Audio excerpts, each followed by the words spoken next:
Mr. Watts, he is armed himself shots. Shots, watch it, tear gas. Live rounds. Also, I can see that. Just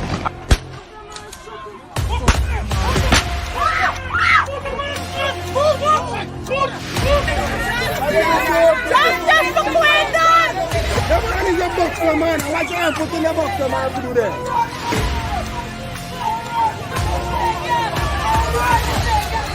But since Mike wasn't there, no, you come on the East Coast. You listen to me. Right? No, you come to the East Coast. You listen to me now. You gotta listen to me too, man. I am listening to you. Right? Now, I see you on the East Coast. The day when they get a protest of them, the next day, that's when you see one bigger heads come up for talk to my family. Right? And that's bad. If we didn't do a protest, we want to see nobody for justice.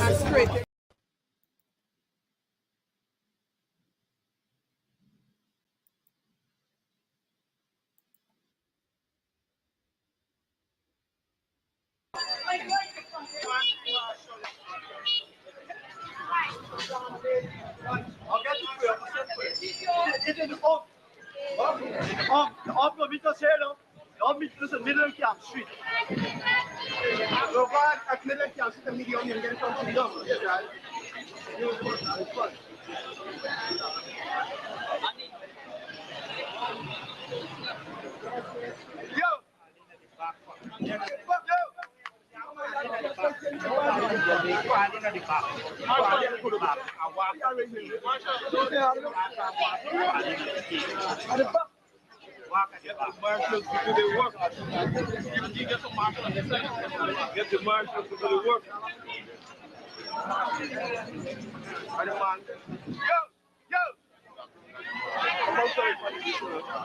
Yo! Come out from the funny vehicle now. Or in the truck. My man!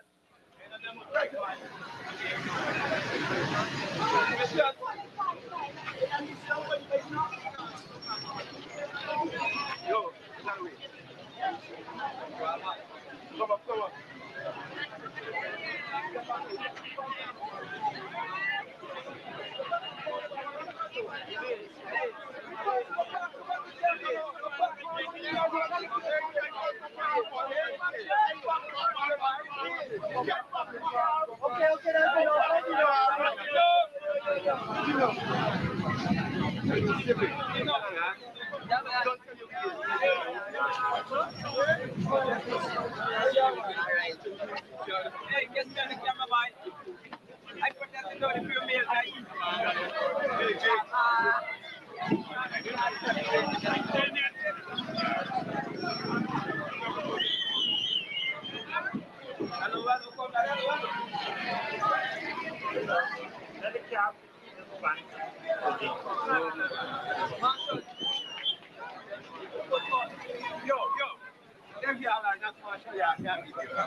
Here's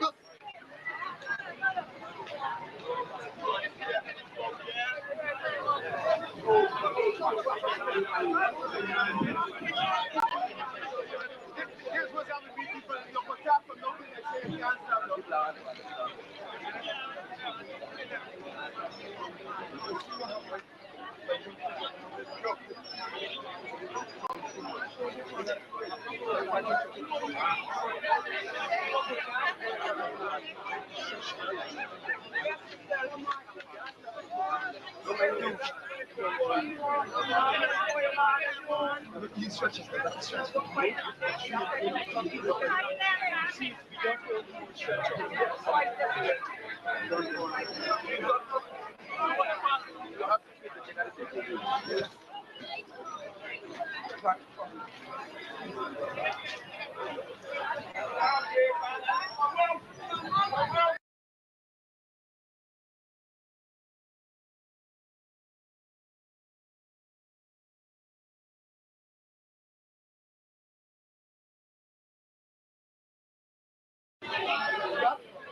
And welcome to you on this our Tuesday night edition of Politics 101. In case you're wondering, in the background, it's PNC March from 1998, the protest after the 1997 election.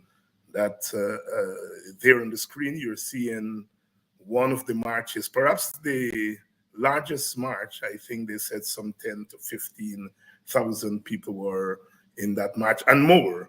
They marched from the Square of the Revolution through the city back to the Square of the Revolution. Desmond Hoyt, of course, was the leader of the PNC at the time. And as we've been doing in the last couple of weeks, we've been rolling back the clock. And some of us who were not there at that time, 25 years ago. So those school kids there in school, I think that's Christchurch we just passed there. Those who would have been 13, 14, 15 would be 40 today. And those of you who are 25 years old today didn't see that march. And we're rolling back the clock because there is a lot of concern that people are not coming out to protest, and all kinds of criticisms from the leaders, from people overseas, from people in Guyana, that we are not protesting. And I continue to say that, there are several ways to protest, and protest is something that doesn't drop from the sky. You have to put in the work. There has to be that moment. There has to be everything. A lot of factors go into whether people come onto the street. Welcome to Politics 101. And please share the link. And everyone know Politics 101 is on. Dr. Henry Jeffrey is going to be here with us in another couple of minutes. So please continue. Let's continue to watch a couple more minutes of the 1998 march, one of the marches that the PNC organized after the 1997 election, marching through the city of Georgetown, led by the then leader of the PNC, Desmond Hoyt.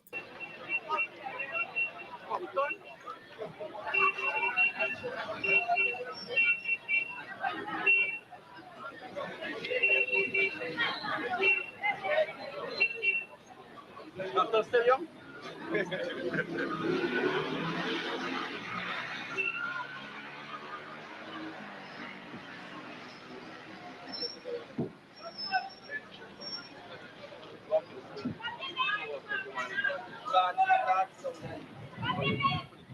You don't gotta do it, but that's a new one.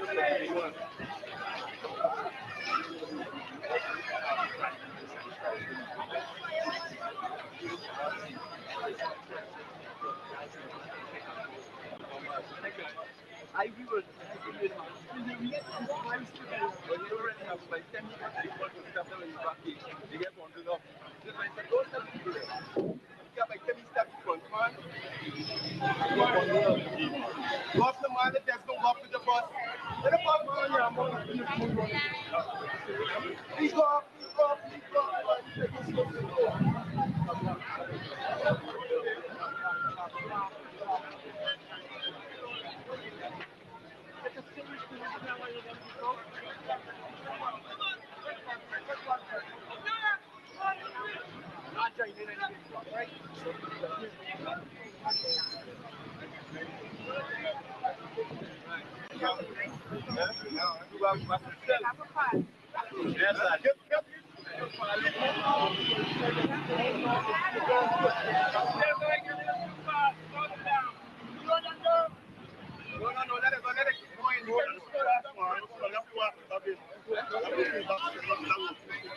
No, but you can stop it first, man. The first one was actually let you very cool.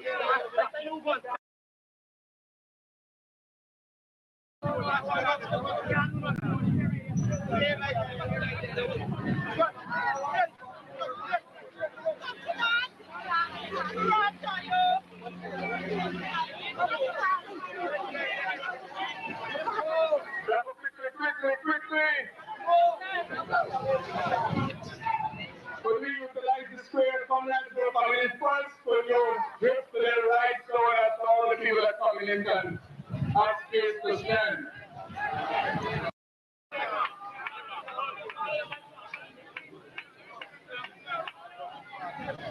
Mike, come on. Mike, come on. Yes, Lord!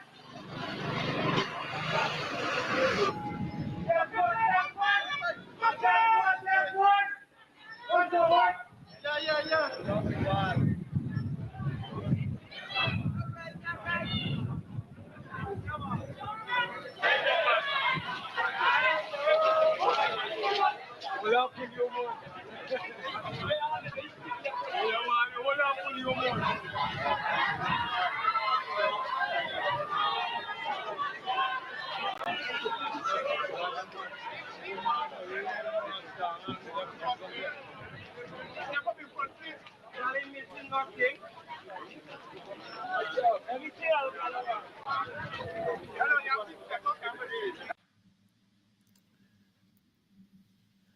Welcome again to Politics 101. Just some memories there. PNC March, no, it was not recent. It was 25 years ago. And there is the raging debate going on among opposition supporters. Why are there not boots on the ground? Why don't we have the large marches that we had? So I went into my archives and brought out that was one of the largest marches. I think they said that was the largest one. There was a series almost daily. They were marching in Georgetown in 1998 in the week of the election. And we are, this question of protest and what the opposition should do. There are a lot of factors we have to put on the table. Of course, one doesn't wake up one morning and say, let's go call a big march and there you have it, Between 1992, when the PNC lost government in 1997, they kept their people mobilized. That was key. They kept their people mobilized in those 5 years. You compare that to the present, from 2020 to 2023, the PNC did not keep its people mobilized. Remember, people were mobilized for the election in 2020. stayed through the 5 months. They, went to Granger's State House and, basically asked him to come out of his car, to tell them why they were mobilized. Between 2023, they were immobilized, and it's the difference. In 1998, the people were mobilized. They were mobilized after they lost power in 1992, and that's the difference. You have to keep people mobilized, and that's, I suppose, one of the problems. Of course, there are other issues. I mean, the PPP is now entrenched. I mean, one has to see 2015 to 2020 as really just a break, and the PPP is more entrenched. The PPP has more of an urban strategy now, and of course the PPP has a lot of money, that they're able to, throw around the place. But yes, the debate is intensifying in the opposition camp about the protests. Where are the protests? Where are the boots on the ground? As I said, one can argue that in 1992 and 2020, it was the same thing. The PNC was booted out of office, and they had to make some clear political choices.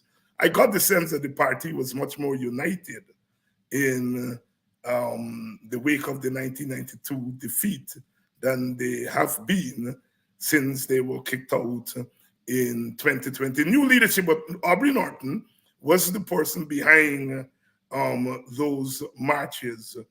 He was the general secretary at the time, and he helped to mobilize these marches. And so, yeah, he understands what it is to mobilize. But of course, then he was general secretary, and now he is leader of the party. What is amazing about this march and others during that time, not only were people coming out, this was a weekday. People were coming out, but if you notice, whether it's in their homes or at the workplaces, people were coming out to hail the marches at the side of the road and hail the marchers. Really a different time, if you will.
There you have it, the school kids.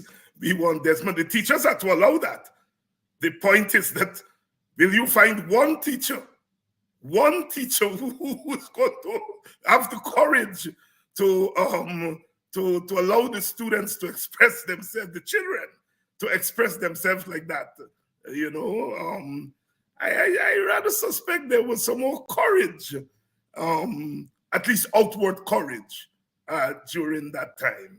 Welcome to Politics 101. We come on here tonight mourning the gruesome murder of Somars, who is nationally known. I know him quite well. He never misses an APNU demonstration, never misses. For the last 10, 15 years, every demonstration I've been to, he's been there. And he always would come up and chat with me, and he was always colorfully dressed and leading the chants. And one of the things I regret is that he invited me so many times to go to school, of course, with the permission of his principal to speak to students. He thought that I could motivate young people. He always said that to me. But whenever I am in Guyana, school is closed because I'm a teacher myself. And I never got to fulfill that request. But he would always come up and have a word with me. He made it very clear he was PNC to the bone, but he recognized that we are all fighting the same battle, and I admired him because he was, I understand, a gifted teacher. He was an activist, he was an actor, and that's the kind of personality that we have produced in Guyana and the Caribbean, bringing together the various strands of our experience in one person and one place. As we mourn his loss, as we express our condolences to his family, his students, his friends, his colleagues, we can't help but wonder what is happening with all the violence in our country. I saw in Trinidad, Brian Lara, the great batsman, shedding tears as he expressed frustration at the murders, the violence in Trinidad and Tobago. It's all over our Caribbean. It's, of course, in North America, the United States in particular. I stopped keeping count of the gun, the gun violence and the gun attacks. It seems as though now it's every week, sometimes twice a week. Our Caribbean, our populations are small. And so when we have 1 or 2 homicides per month, that's a lot for us.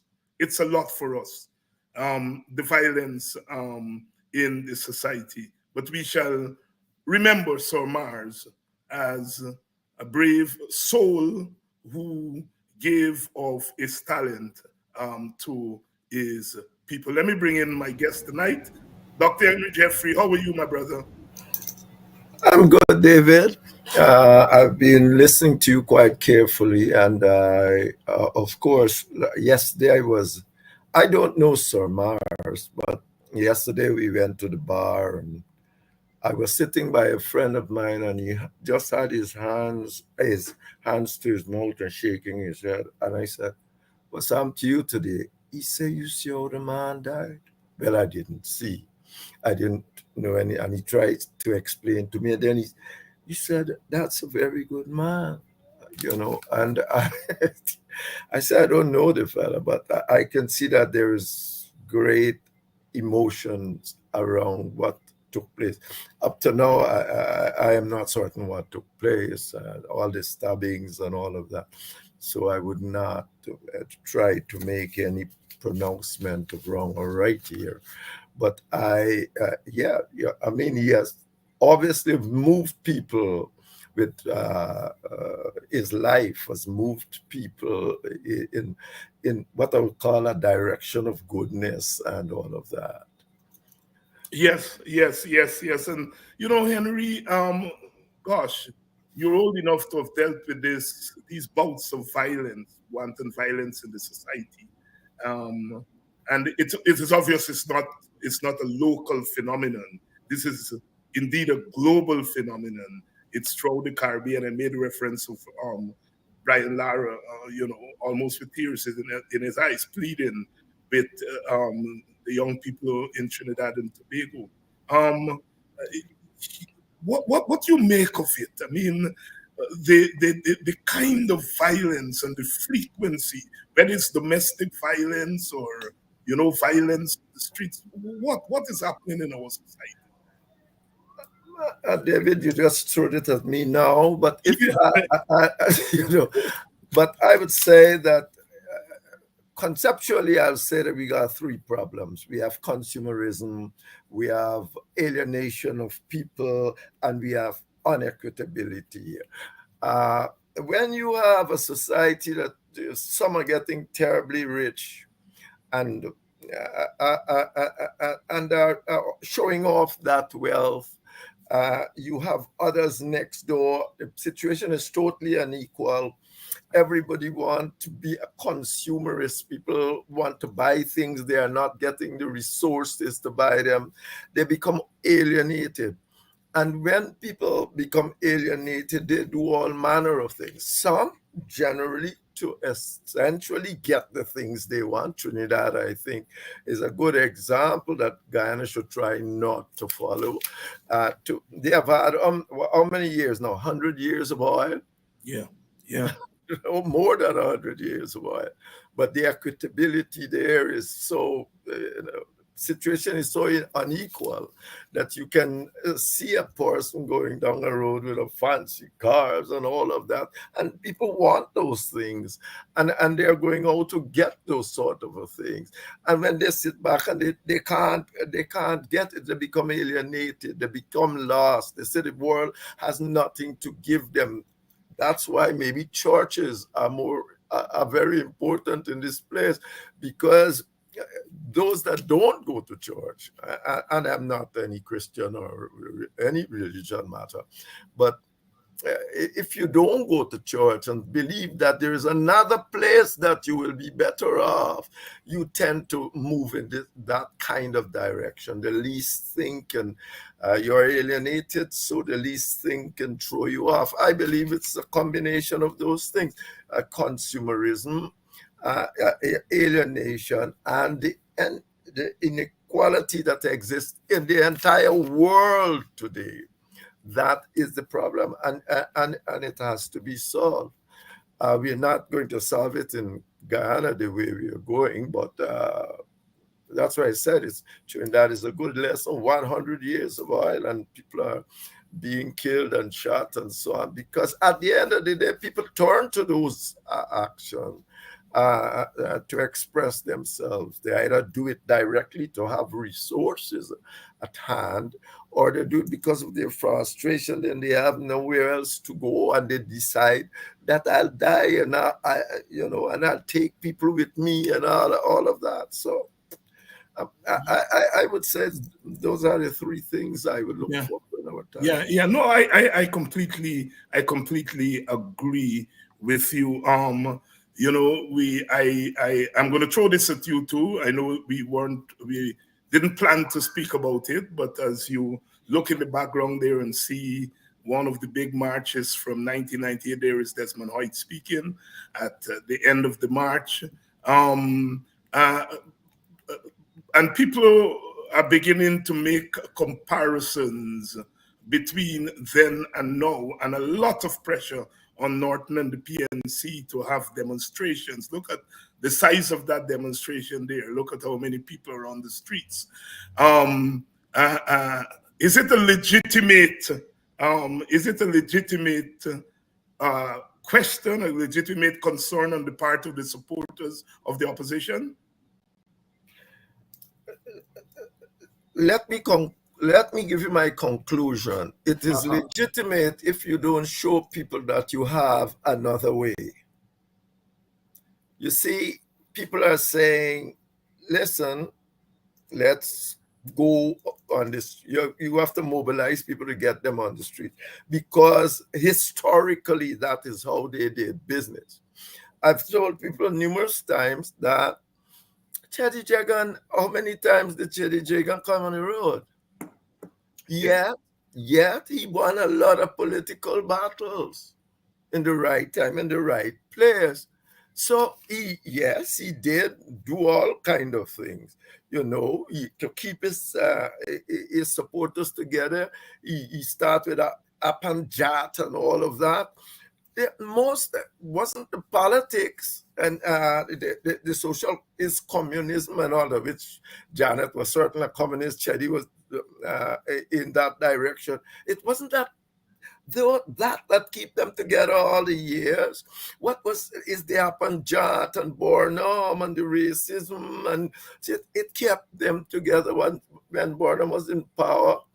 And so they could have been mobilized around the notion that they're being discriminated terribly about and all of sort of other thing, burn sugarcane, do all sort of those subversive things. They did not come in the streets in numbers and frequently. So effectively, if you're not going to go on the streets, you got to show another strategy.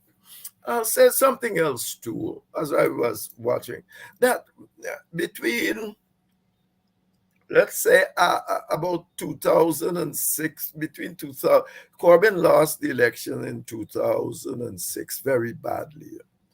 And between that and 2011 and then 2015, there was hardly any great mobilization. But yet, the mobilization came at election times. Yeah. And at election times, they beat the people in 2011 and in 2015. The PPP did not get the majority without marching. The question is, Corbyn has his own way of doing things. The PNC and the APNU or the coalition need to explain to people what it is they're doing. Or else people will indeed be frustrated and start saying, you need a lot of mobilization. But they didn't have mobilization excepting at election time. Yeah. Indeed, Corbyn had looked something like a lapdog to Jagdeo. They used to make all these statements. Like he joined the PAPP. They used to say all these things. And yet, in 2011, the PPP did not get things. The PPP did not win the election. So effectively, what you need, and 2015, you need to show that you have another strategy and another way of doing things. As I have written on, there is over 100 ways to protest and do all kinds of things. And therefore, yes, at one era, remember, that's a long time you're talking about there, 10 years, you were mobilizing people to protest. You're not mobilizing them to protest, well, more than 10, because more than 10, yes. When you come to 15, it's nearly 15, yeah, 15. See, you are not mobilizing them for that, but yet you're demonstrating that you can win elections. You understand me? Whether or not you win or don't win, Jagdeo said all of them you rigged. Yeah. You might have a point. That's not my story. The truth, he lost. And effectively, that is the problem. You have not mobilized any people for 1960 during the excepting at the election time. So mobilizing and being on the street is now not in. It's almost half a generation of people that is not in their way of doing things. Now, there are numerous things you can do. The technology alone should tell you there are numerous things you can do to protest and act, and civil disobedience and all that sort of thing. The slaves did not walk the streets; they couldn't. Yeah. They would have been shut down. But yet, if you read the books, they're going to tell you it's what they did that almost made sugar unprofitable. So, so effectively, yes, there's all this talk of mobilization, but you got to have a good ground game. You got to have a good ground game to essentially say to people what it is that you are indeed doing. It is not, and when you consider that I think they maybe still have a good ground game, but the point, and we'll have a strategy because they think it can beat the PPP. So let's see how that strategy will work out. The PPP seem to be thinking a lot about that too, with all the nonsense they're running around and trying to buy votes in every community and all, rather than sitting down and actually trying to come to some compromise and deal with the situation. They are quite worried about it. But let's see what would happen. I think that there are numerous other things you can do. For 15, 20 years, you have not mobilized anyone. The generation that is now new people have come. That's not in their modus. When you look at the public servants, you got a whole lot of people in the public service who are working under the aegis of a government who seem that they will do anything that they want to do and get away with it because of the system we have. The government, I mean, yes, they press the kind of authority the Constitution do give to them to an extreme, to the limits. Sometimes they break it. They pressed it. They're pressing it to the limit. And look what happened with that security bill they put forward. And then when they found out, the Constitution itself at least recommended, that if you are going to do things that affect the security sector, and what they are planning definitely affect the security sector, both in terms of its intermingling, if you are going to affect the security, the Constitution 197A5 recommend that you create a commission. And let that commission see what's going on and make recommendations. They don't do that. They just came out with this bill and says that they're going to create this person who the president, beholden only to the president. And then suddenly, like, they wake up and found out that, maybe the Constitution, they say, we're going to send it to a parliamentary committee, But that is insufficient, because a parliamentary committee essentially only acts with parliamentarians. And that, in a sense, I'm surprised by the PNC. If you have that, a commission can include civil society, can include other people, to see what is it you are saying and where is it, and making recommendation based on that. If you are claiming, I'm not claiming it, but if you are saying, we can reform GCOM and find independent people, the commission, you should be able to find a few independent people to put on a commission.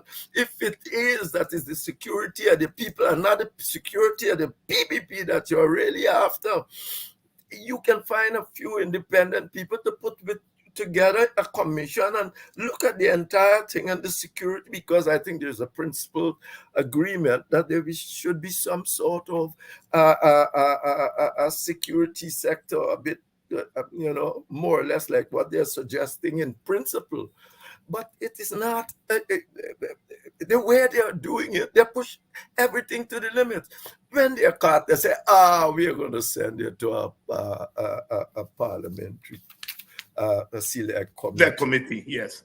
I mean, and then the PNC say, yes, it's a good thing. I said, what? I mean, you then go, you have an opportunity to say, yes, we can go with this, but at least that should be your minimum position. We go with this, but this thing should have a commission.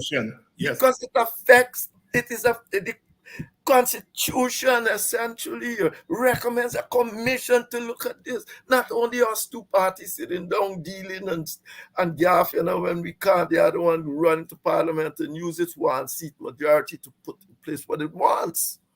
So effectively, this situation is essentially complex. I believe that what the Aubrey and all of them needs to do is to let people understand, well, I don't even know if they can do it, it depends, but let people try to understand what it is, how they are moving forward, and what they just can't do like Corbyn did over those years, really. Keep silent, look like the fool, and then come up. Because all the social media wasn't even as much then as it is now. Yeah, but Henry, Corbyn, after the 2006 election, embraced the old coalition business. You were part of trying to get a power sharing between him all and of that. And the PPP, shafted him, and then he turned to the WPA. And that's how the APNU came into being. And then the two of them turned to the PNC.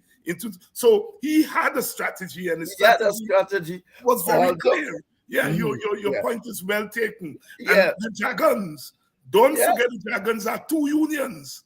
Yes. They are two unions. And they had up on Jat. They had up on Jat. They They had took up nothing on off the Jat table. because you can't mobilize ordinary Indians or ordinary Africans around notion of communism and working class. And no, they had up on Jat, and Burnham was the bogeyman. To this day, Burnham is the bogeyman.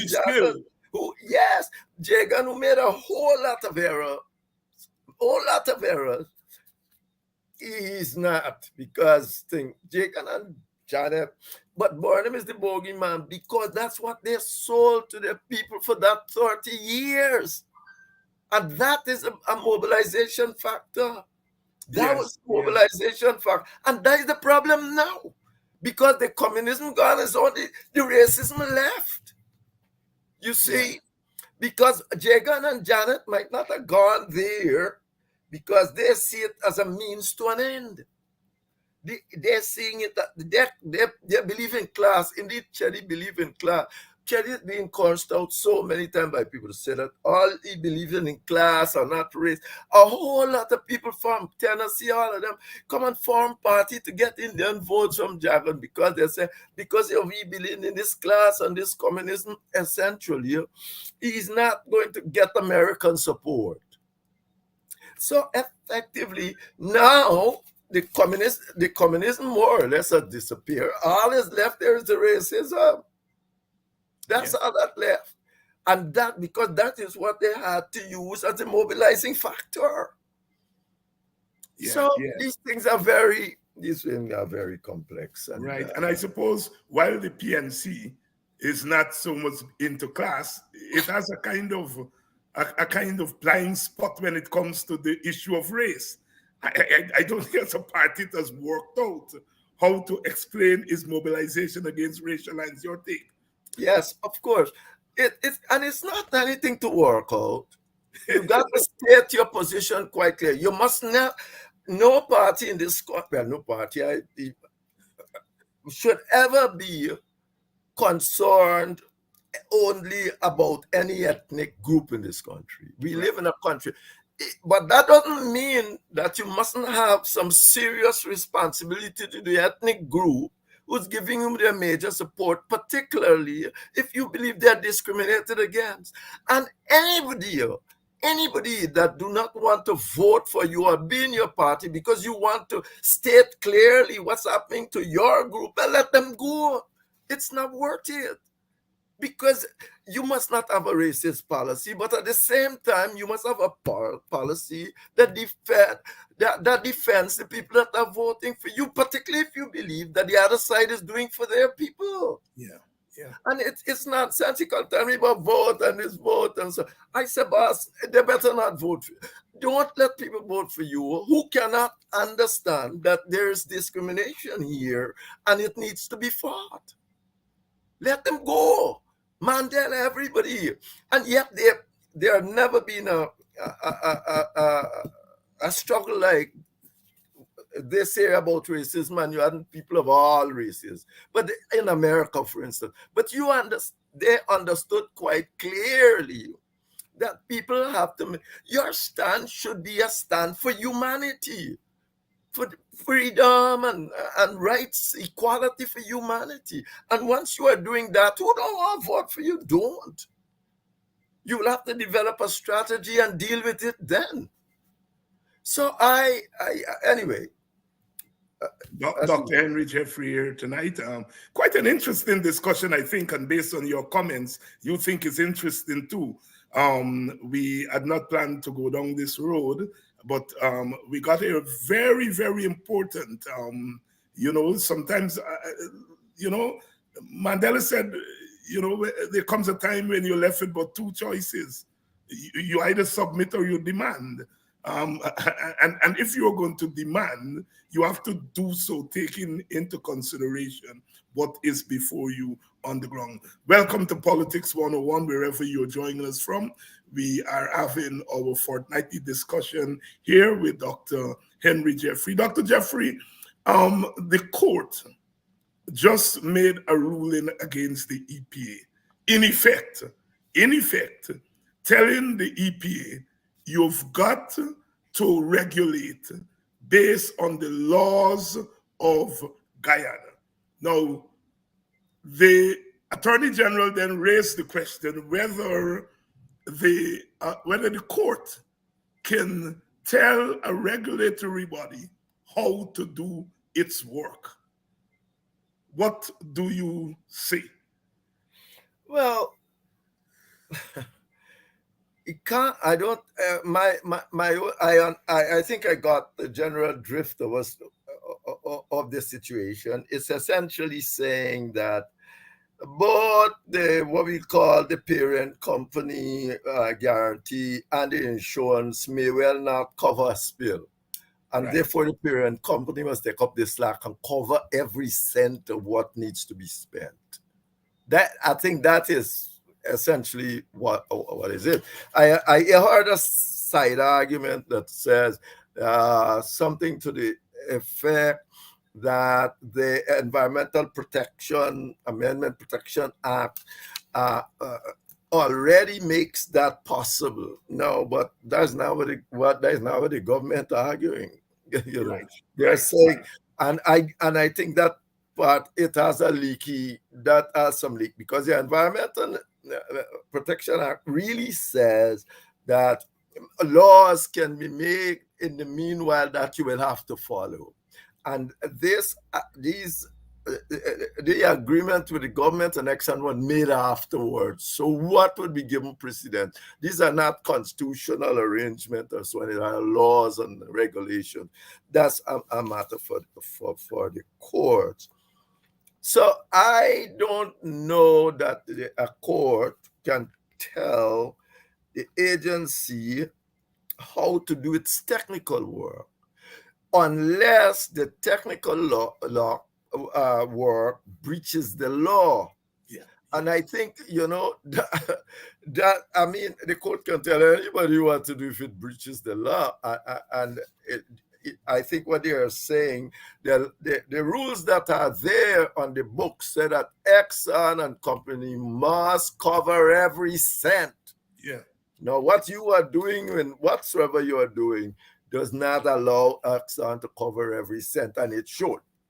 No, In the United States, Henry, the court has intervened on these matters, albeit in the opposite direction. Of course. There's a famous case with the West Virginia case with coal and so on. And the court intervened. In a sense, the court intervened slackening regulation. Of course. Here we are asking the court, is asking them to tighten regulation. The fact of the matter is that the court has intervened. So I think the PPP's argument that the court can't intervene, as you've said, the court can't tell you technically what to do. But if your technical stuff violate the law, then the court can tell you what to do. That is the essence of judicial review. Go ahead. Yeah, or some notion of moral justice and all of that. After all, you take oath to look after the interests of the Guyanese people. Suppose you got spilling all the guy. No, there's this narrow definition of what the court can do, and there's a broader definition, as you well know, where the judges almost make like. Yes. So by saying, hey, what you have here don't cover the Guyanese people. I'm not certain how far along the road this judge was making any law, but he certainly says that the law that is there has not been, but what you are trying to do here does not follow the law that's there effectively. Henry, what about the political optics of the government appealing the case? Now, of course, the EPA falls under the government. So if anybody has to appeal, it has to be the EPA via the government or the government via the EPA. But what do you make of the political optics, which is what seems to be driving the news, that the government is appealing a case in which the oil company, quote unquote, lost? Yeah. Well, first of all, the government got to show good faith to the oil company since they were, so they can't say we're not appealing. You got to understand quite clearly, because the oil company powerful, and if they have been saying all the time that that's what something means, and the court said no, the government at least, at the very least, whether or not it wants to or not is another story, but it has to show good faith with the oil company, or they say maybe you talk to them judges and make this happen. For this is Guyana. So they have to go and show good faith. Whether the great problem, the bottom line for all of these things that happen, I mean, can be a disaster not only for Guyana, but for the Caribbean if something big happens. And then they're running around trying to find out who is responsible after the insurance and the parent company guarantee. It go down the tube, you still. And people, tourism industry, oil floating, because a lot of oil, you say, got a lot of oil. Yeah, but you can have a lot of trouble too with this situation. But I want to ask you something.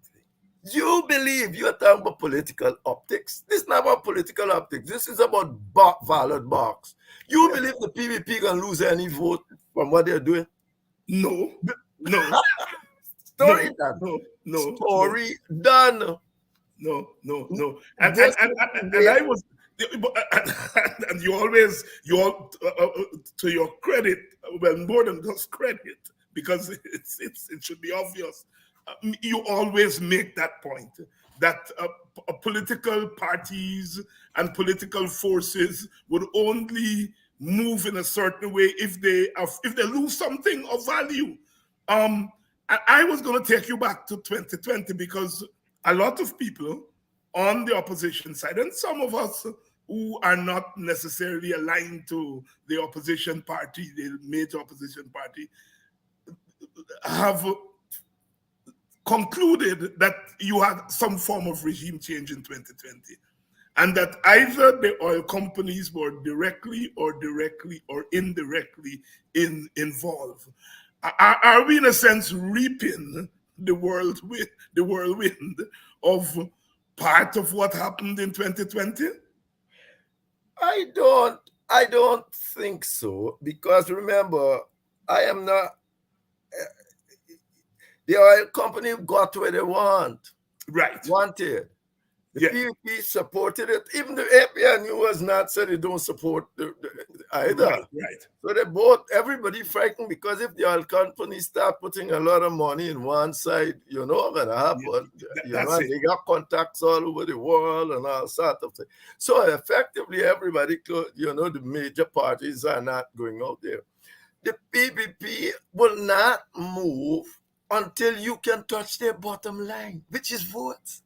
Yeah. They're not going to lose any vote by this. You can talk about corruption till you like every morning. Every day you are out there, you're hearing people, oh, the government should do this. Please, government, you are begging, you're begging the government to do things. That's not of a great interest to them. They might not know government would want a spill, or they wouldn't want a spill, but they don't want to lose power even more. And then they support us even more. They frighten the PPP, the PNC more than they frighten a spill. So you have a problem. The problem then is the system. The system is broken.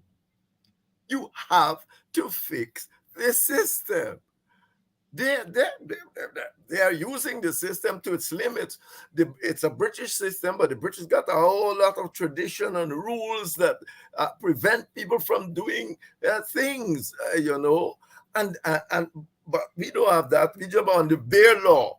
We go on law. We go all sort of myth about, we put that in a manifesto. Your manifesto is half the country vote, not even half the country vote for it. If when the case is finished, we'll know that. And you got a manifesto, and you go in the manifesto, it's only half the country. You are a government, you're not a political party when you're in office, and a government is not to carry out the government manifesto. that manifest, unless the manifesto win you 8% or 80% of the votes, then maybe you can make that claim. But you can't even get less than saying your job is to sit in parliament or whatsoever and try to come to a consensus on numerous things, but not for you alone. So my manifesto says, and less than half the people vote for me and I can do it. It is ridiculous. But that is precisely what goes on because the system allows it. And the system allows it. Yes. Yeah. The question is, what, David, are you going to do about the system? The system. Which brings me to the question, what are we going to do about the system? I think after all the shadow boxing and the accusations and counter accusations are finished, we still have a country and we still have the issues that faced us in 1953. Now it's what, 2023, 70 years later. Yes. We have the same issues facing us. You just articulated it there. You know, it's about what are you going to do as these two political forces, which at the end of the day, they can both inflict blows on each other. The PNC may not be in that frame of mind now, partly because of some internal issues. But as you said, the PPP frightened the PNC more than the frightened oil spill, you know. That's right, because they're looking past the party confusion and they're looking at the masses of people who support the party, you know. Yeah. That is why when Ogunse raised some questions in the open, they start getting the way up, because in their head, is the PNC should be raising those questions, right? But the PNC not raising it. Here is the WPA raising it, and the story. So we come back to the question of power, Jeffrey. Talk to us. Well, the problem is that the government in Guyana is not accountable in any meaningful way. It is not. A government in Guyana can win, and in these kinds of majoritarian societies, that's what happens. You can win. Thatcher's won elections in Britain with 35 or something percent of the population, with a plurality of that. So, but effectively, the British system, you know, I think it was Hogg or somebody said British thing is an electoral democracy. But even so, what you electoral dictatorship, he said, is electoral dictatorship. You had to find. But the truth of the matter is that they have a whole lot of other traditions, long traditions, that makes it important that the opposition be dealt with in a certain way. If you have a matter of great national security, and they take the secrecy oath, the leaders and maybe some of the the front benchers take secrecy oath, so you can call them, and the tradition is to call them and tell them what was going on and ask for their support, you know, and so on. Now, imagine here, the PPP said we ain't talking to the opposition, get out of town, because you say that we rig elections. What I gotta do is why I said is what the Constitution requires, that you come to Parliament to talk with us. I can say anything, you rig elections. It's not for you to get up and say. But the PPP don't care. For the very reason we raised on the oil matter. Because to say that to the opposition, maybe they're supposed to say, some might say it's a foolish idea, but essentially it's not going to lose them votes. It would not. And therefore they are not accountable. You don't have a public opinion. I've said this 100, and people have been saying nearly 110 years ago, that there is no public opinion. Here people says, oh, there are swing votes, but there's so much electoral manipulation in this country that you don't know anything about. Anytime people start saying, look, we won this and they are suspect, because they don't know the electoral manipulation has been so great. There is no great swing vote that won anybody anything here. You can't go down the road. And even if it was a swing vote, it's small. And therefore, you can't go and get a man with 51%. 51%. Trying, spending the money how you like, doing what you like. In Suriname, what you need is some kind of power sharing. You got to share it one way or another to make sure that your people are taken care of. And you got prepared to fight for it.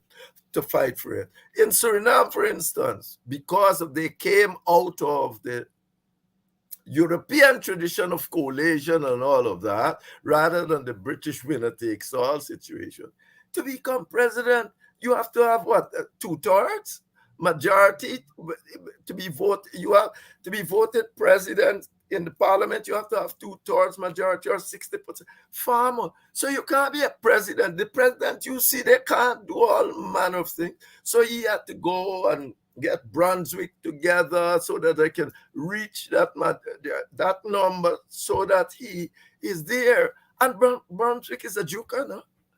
Yeah. And he's there to look after the interests of his people.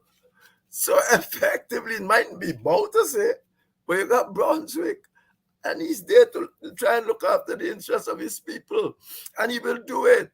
So Santo can't get up a man and do anything he wants, like orphan can, for the most part, do anything, almost anything he wants. Spend money how he wants, refuse to give, use public money to do all kind of nonsense. But the point is, you have to take that on board and put people at the table that's going to look after your interests. The Americans told you so more than once. 2021, they said, change the winner-take-all system. And that is still their position. The reason the PPP is behaving like this, because I think they saw what happened in Fiji. They saw what happened in Fiji with Mansirama. Mm-hmm. Remember, he did all magic and do all sorts of things.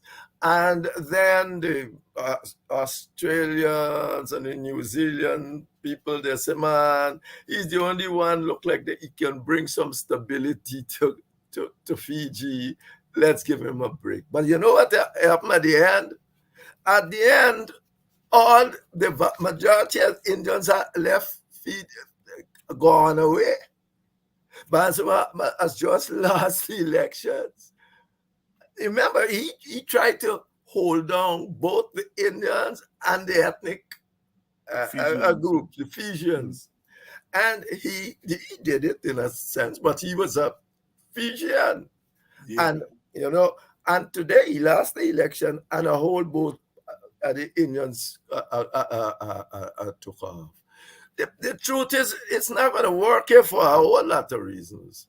As I just said, the US has already said clearly that you must change the winner-take-all system. Jagyo trying to also show, and our fan, well, Jagyo, because he's the party leader, to show that he can rule, he can win. But the Americans always didn't know that if he can't go and tell them he won anything, they're going to say, you use half the state budget to go bribing people all over the country and come here and tell sensible people you won anything. Who are you thinking you're talking to? So they would know that he hasn't won anything. But what he's hoping for is that he is going to present himself as the only possible alternative to what is going on. And that's proving difficult. But then you must ask yourself the other question, because to this, I believe that Granger was removed from office. I believe so. And I can make a I believe so too. Right. And up to this day, I don't know why he was removed from office. I got my ideas. I mean, but I'm not going to, it's not things for you to be saying, because it's not just Jeffrey's opinion. I just throw my opinion.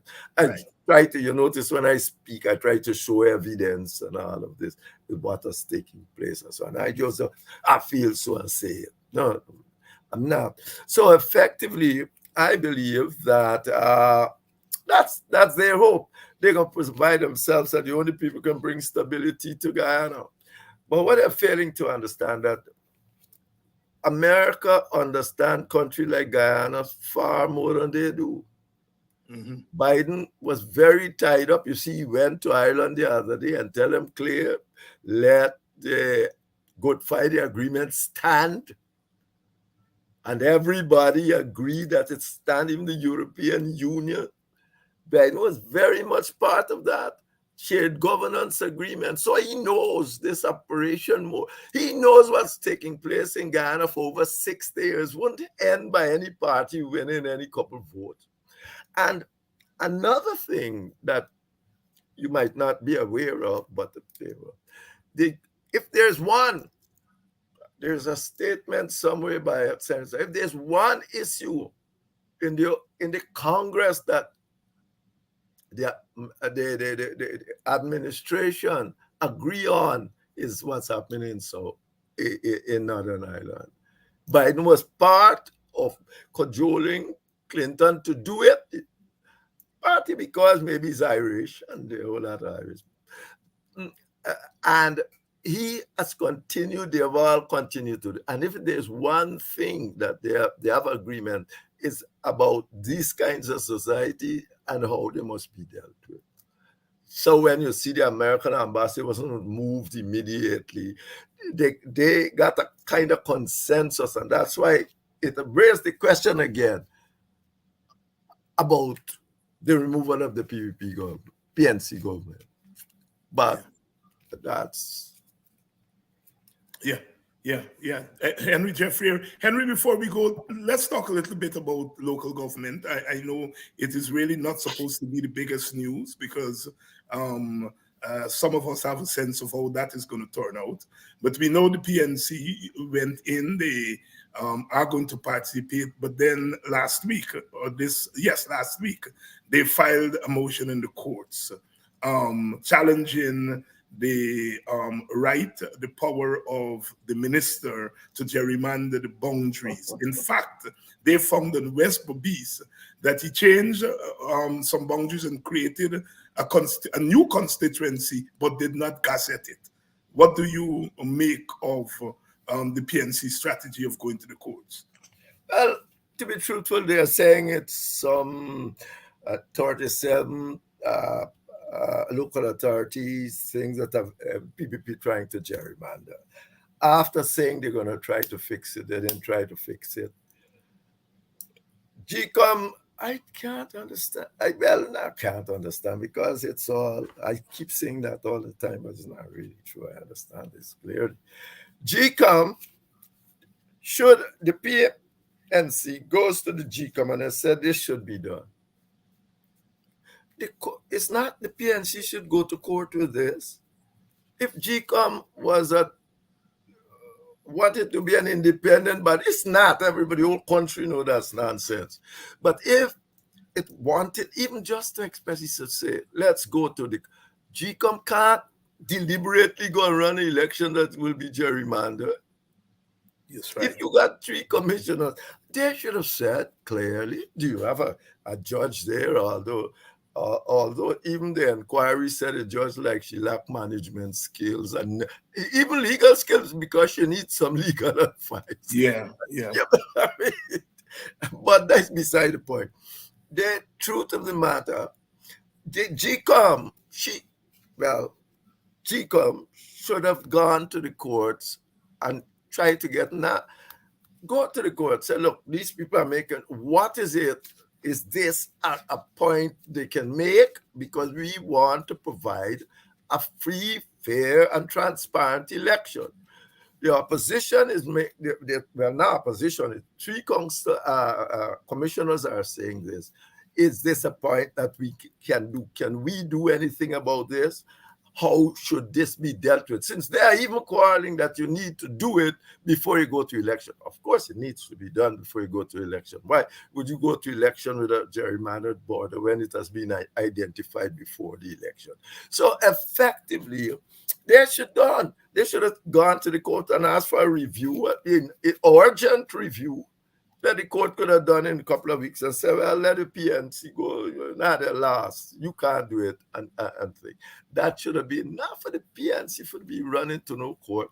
You have a responsibility, according to the Constitution, to provide free, fair, and transparent election. If I raise an issue before an election that can affect the outcome of that election, you can't tell me go, I will do it still, and you go to a petition. Okay, better you go home. I mean, there is no. So that's what should have happened. So the CJ did said that GCOM have a whole lot of power to do all sort of things. They can almost make law. And that is why the PNC gone to court to claim that the recount is illegal and unconstitutional, because the amount of power it gives to GCOM. Yes. GCOM can almost make law. Yet, during the election campaign, when she started right and ended wrong, because she sent and asked the relevant authorities about the dead people and all things that are being exposed from the recount, and they say, yes, these people weren't here to vote, she constantly turned back and said, I can't do nothing about that. When the Chief Justice says that she got so much power, she can make laws to bring a transparent election in Guyana. So that's where we are with this. So yes, they got going to test something that is GCOM should have been testing and saying, well, wait, we got to hold with this and see, because we got major dispute. This is not for one-man chairman to say yes. Because this talk about the transparency of election for whole country. And therefore, let me go and ask the judges if this thing right. Can we do this? Yeah, we can. But obviously, they don't want to go to any judge because they want to do just what they are doing to give the impression, again, that they won elections. Yeah. And I know, Henry, we didn't have this on our list of things to talk about, but there was a steep drop in the rating of the government as far as press freedom is concerned. And the government, in true to form, they've blamed the Guyana Press Association and are in fact signaling that they may set up a parallel press association. What's your view on that? When they do set up the parallel association, they would fall further. That's all I can. Because with a stick, already this government is considered an electoral democracy minus. That means it's going into pure autocracy, and therefore, people expect this from them now. So effectively, let them set it up now. The minute they set it up, they're going to want to control. Well, the mere fact that they set it up, people are going to say they control it. And the result is that they will fall further. If that is what they're thinking. I mean, when I heard the thing, I said, oh my God. I mean, where you going on the tube? Because who you are trying to impress? Your supporters would always vote for you. You ain't going to impress them no more because they frighten the PNC so much. The vast majority of them would vote for it, and vice versa too. So the vast money would vote for you. So who are you trying to? You can't impress the people abroad or any sensible person with these things. These are foolishness. What you're trying to do, instead of meeting the association, work with them, see the grievances they have. But then again, the behavior of the PVP means that it will always be criticized. Unless they got a whole lot of stoolies in the place. They will be criticized by everybody because of their behavior. And so there is where we are. Henry Jeffrey here tonight. Quite some interesting thoughts here. Not that he's not always interesting, but some really interesting thoughts tonight. GCOM should have gone to court. It's the first time anybody has really proffered that. And when you think it through, he makes a lot of sense. A real independent body would have gone to court. You know, the threat to have a parallel press association will only make you drop further in the international scene, on the international scene.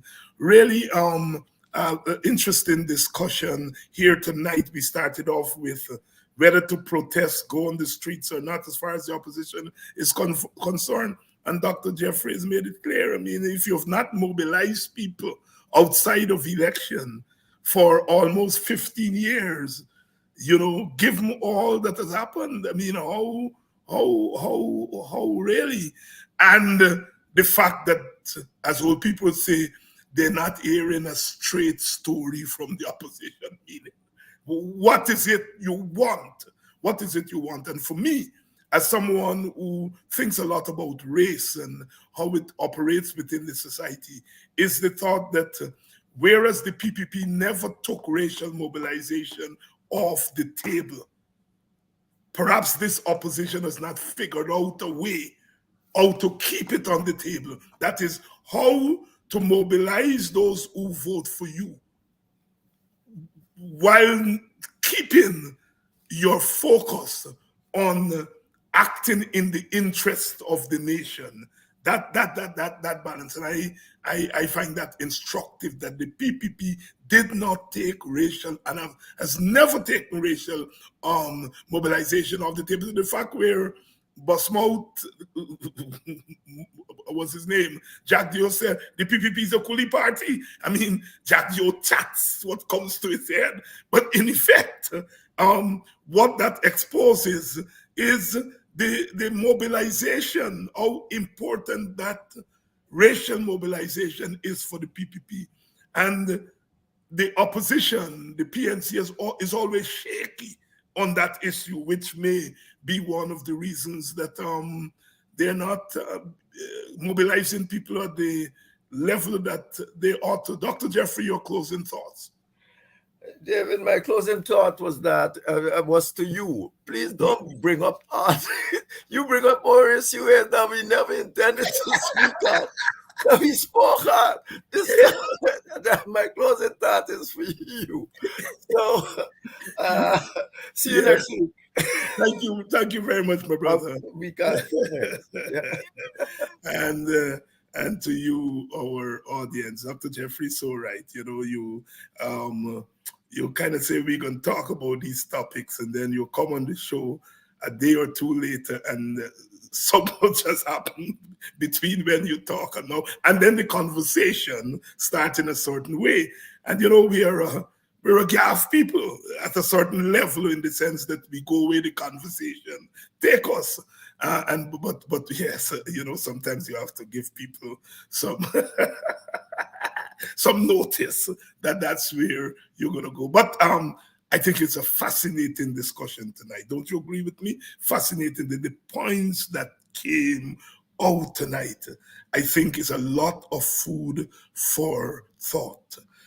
The PPP never took racial mobilization off the table. Never. But the PNC waffles when it comes to racial mobilization. But I can tell you one thing here. In speaking for the WPA here tonight, we are very clear. We are very clear that at this point, African people are under attack. That's one. Secondly, that the people who at this juncture, who have shown some understanding and of our party position and shown an inclination in the direction of where we are going, it's African Guyanese. We are very clear about that. So we have an obligation as the group that we think is under assault, one, as the group that has reached out to us as a party, we have an obligation to mobilize that group. That is not the only political action, because we are concerned about the fair distribution of resources, in particular the oil resources. And that is why we've come up with the cash transfer proposal, which has not been implemented by the PPP. So we are concerned about that. We are concerned about Guyana's foreign policy. How, as an oil-rich nation, we engage the world. We are going to be in the league of the Middle Eastern oil producers shortly. We have to have a foreign policy around oil, a clear foreign policy. We are concerned about the management and sharing of power. At the end of the day, we are going to mobilize people for change now, today. But we are also mobilizing people for a change in the power relations in the society. That is, at the end of an election, Africans should not be left out in the cold. They must be at the table. After an election, Amerindians must be at the table. East Indians must be at the table. That is, their representatives must be at the table. Some call it share governance, we call it power sharing. But our position is that we're not sharing anybody's power. We're not asking the PPP to share your power. We're asking you to represent your share of the power and let us represent our share of the power. So we are walking on several legs at the same time. But in terms of ethnic mobilization, we are saying it's the African community that is under attack. And that is the African community at this point that is showing an interest in our party and our platform. It is not that other ethnic groups will not at some point, but no. It is Africans who are inviting us into their communities to share our party's vision for Guyana. And it is they who are under attack. And so as a Working People's Alliance, we are not taking ethnic mobilization off the table. We are very clear, we are very open that our mobilization now is in the African Guyanese community. Because they're the ones who are inviting us, they're the ones who are opening their arms to us, they're the ones who are receptive to our message, they're the ones who are under severe attack. And so for the WPA, there's no waffling on the race question. We feel there's a solution to the race and politics in Guyana, and that is that each of us represent our power. The PPP is representing Indian Guyanese power. Don't care how many black red jersey, black red jersey, don't care how much black red jersey. At the end of the day, the PPP is representing Indian people, Indian Guyanese, and they must represent them in government. The PNC is representing African Guyanese, and they must not represent African Guyanese just on the streets. They must represent African Guyanese in the power decision-making body, not just in parliament where they can be voted down, but in the real halls of power, the cabinet, the executive branch. The executive branch. If the president is a PPP and the prime minister is a PNC, or vice versa, they must not, neither one of them must be allowed to make a big decision without the agreement of the other in cabinet, not consulting outside. In cabinet. That is the WPA's position. And we are asking you Guyanese to support us in that position. We want power, economic relief for black people right now. PPP is taking care of Indians. They may not be giving the Indian poor enough, but they're taking care of Indians. And every time I hear opposition people talk about how Indian people suffering, I say, well, it's propaganda, but what does it mean? Indian people are not looking to you to represent their suffering. African people are looking to you to defend their suffering. And you must not speak with water in your mouth. But I don't want to criticize my comrades. We in the WP are very, very, very, very clear that we have to represent the African Guyanese community. We recognize that not that entire community will support us. There may be, a small section that will support us electorally and so on. But we feel it's our obligation to represent the interests of that group, because it is that group that does not have forthright representation. And so the WPA is very clear. Ethnic mobilization is not off the table. It's on the table. And as I said, there are other things on the table. We will represent all Guyanese to have an equal share of the oil resources. That's what our cash transfer is. That's when we're talking about the nation. Each household, regardless of race, class, color, religion. That's national. That's our national platform. Our ethnic platform is to turn back the wrongs against an ethnic group. The ethnic group in this country that has suffered slavery. That's our ethnic mobilization. Our national platform is in the economic distribution of wealth and in the political distribution of power. Because for us, power sharing is about representing the Indian right to power, the African right to power, the Amerindian right to power, the Portuguese and Chinese, and all other sub-ethnic groups, their right to power.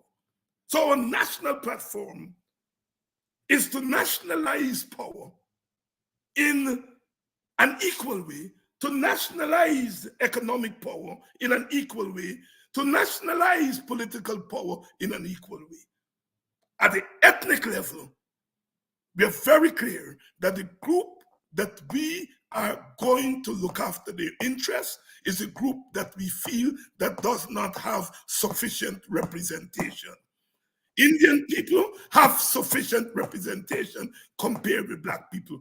The government in power, the party in power is representing their interests. It may not do that to our liking, but who are we to speak for Indians? Let Indian people speak for themselves on this issue of the PPP. We will speak for all people in the distribution of wealth and the distribution of economic power. But when it comes to the security of Indian people must decide who they want to speak for them. And they've decided they want the PPP to speak for them. Very clear. And Black people, in my view, are looking to the WPA and the PNC to speak for them. And we, the PNC, can speak for itself, but I am speaking on behalf of the WPA tonight. We hear your call and we answer your call without reservations. That's tonight for me. Tomorrow night, we're going to have Dr. Vincent Adams, the EPA, the former head of the EPA. So he's going to be here tomorrow night to talk about that case that was won by the civil society organization, Fred Collins, and those other people. I would like to get those guys to come on. I don't know whether they'll come on to a program like mine. I don't know. But they're the people who brought the case to court, and they won. And we're going to have Vincent Adams here tomorrow night to talk about it. But my message tonight is that we in the WPA are not going to take ethnic mobilization of the group, the ethnic group that we feel is in the underdog position. All right? All of you all don't have to support us, but support our mobilization. We are very clear. We're not talking with water in our mouth. We have our national mobilization platform, and then we have our ethnic mobilization platform. I love you all as always, always, always, because without you, they cannot be me, they can't be the WPA, they can't be the PNC, they can't be the PPP. We depend on you, the people, and it's better you all can depend on us to stand with you and by you, morning, noon, and night.